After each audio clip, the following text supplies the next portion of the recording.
Welcome to Purple Nerd Channel, home for all those who geek out on all things Prince related. St. Paul, also known as Paul Peterson, is a musician, singer, songwriter, producer from Minneapolis, Minnesota, best known as a member of Prince's groups The Time and The Family. St. Paul comes from a musical family, as all of his siblings are musicians, singers, and songwriters in a variety of different genres of music, including jazz, classical, and rock, just to name a few. St. Paul was discovered by Prince at the age of 17, and 2 years later he would join Prince's group The Time, replacing Monty Moore on keyboards, as Monty Moore had left the group to work with Jimmy Jam and Terry Lewis, who were fired from the group. He was featured with The Time in the film Purple Rain and on their album Ice Cream Castle, which he is credited for background vocals and keyboards on that album. After the release of Ice Cream Castle, the lead singer Morris Day quit the group to go solo, followed by lead guitarist Jesse Johnson, who took keyboardist Mark Cardenas and bassist Jerry Hubbard with him for his solo project Jesse Johnson's Review. Prince took the remaining members of the group The Time, which were Jellybean Johnson, Jerome Benton, and Paul Peterson, and created a new group with them, adding saxophonist Eric Leeds and singer Susanna Melvoin, calling the group The Family. Prince promoted Paul Peterson to lead singer and renamed him St. Paul. The Family released only one album before St. Paul left the group, as he wanted more creative control when it came to future recordings, which at the time Prince was really not interested in that.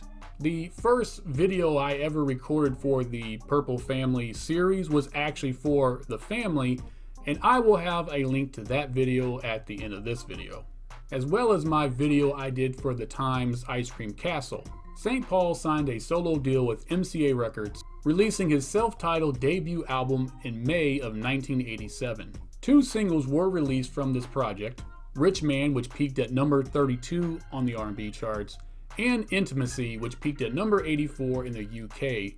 A video was released for Rich Man.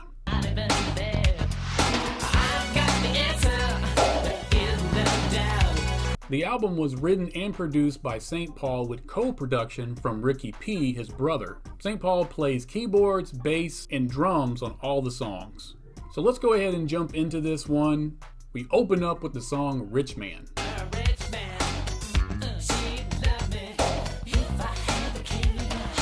This is a super funky song with St. Paul talking about a woman that only dates rich men. The song was co-written by Oliver Lee Bear, most famous for his work he did with Paula Abdul. Next is Can't Get Enough.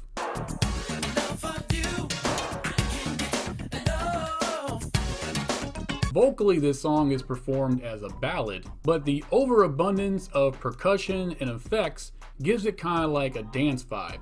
In the song, St. Paul is simply talking about a woman that he just can't get enough of. This song is actually co-written and co-produced by Monty Moore, the man he replaced in the group The Time. Monty also adds some keyboards to the song as well. Next is Soul Touch.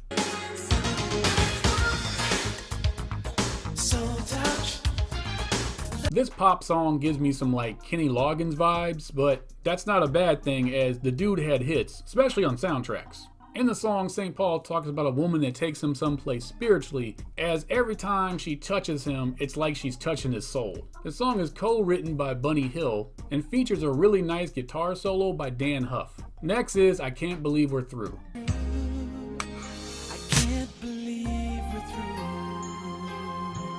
This song features some really nice strings orchestrated by Lee Blasky and features St. Paul just singing his heart out as he's heartbroken about his woman leaving him and starts to reminisce about the good times they did have. Next is 911 Emergency Love.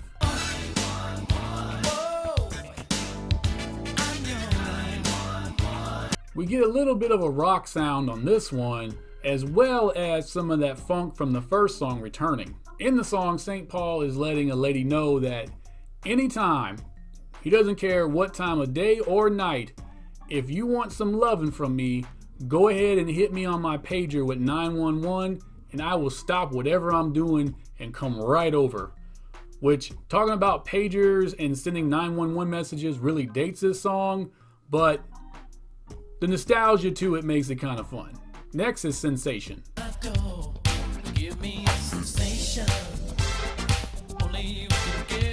The song is led with David Sanborn on saxophone and has a steady beat that keeps you moving. In the song, St. Paul is bragging on a lady that gives him that good lovin'. And the song has a nice funky breakdown, which is something very unique with St. Paul, as a lot of the songs in this album kind of fall in that R&B, dare I say, pop vibe. But unlike your traditional pop songs, which are really formulated, all his songs have a lot of different breakdowns and solos in them. And I have to imagine on this particular song, it would be awesome to see performed live. Next is Too Well.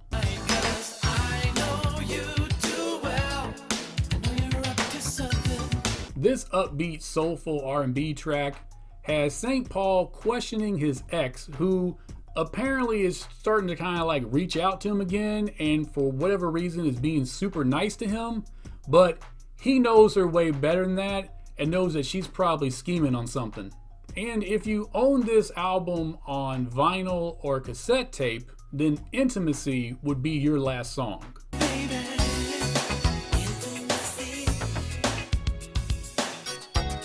We get more of that 80s R&B vibe, with St. Paul promising a woman that he will make love to her. But first he's got to get to know her, as he requires intimacy. And now then, if you own this album on CD, you got an extra song, and your album ended with Tell Me.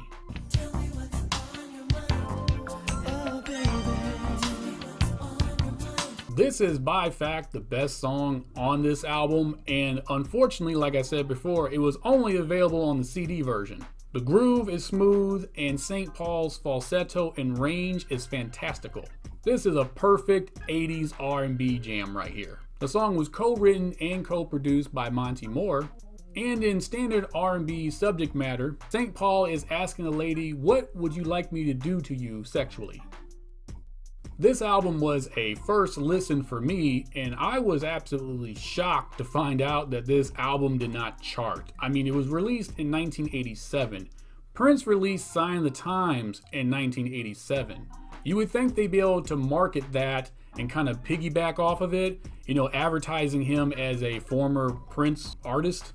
But then I saw the album cover and I watched the music video for Rich Man, and I want to know who did his wardrobe and his hair, because his look completely ruined any momentum of this album selling, because there's nothing about the image that they marketed of St. Paul that screams R&B and funk music. St. Paul would go on to release 4 more solo albums, and while doing that, he would do a lot of session work as well, with artists like Paula Abdul, Sheena Easton, Jasmine Guy, and Oleta Adams, just to name a few. He would also tour as a band member for acts like Peter Frampton, the Steve Miller Band, and Kenny Loggins.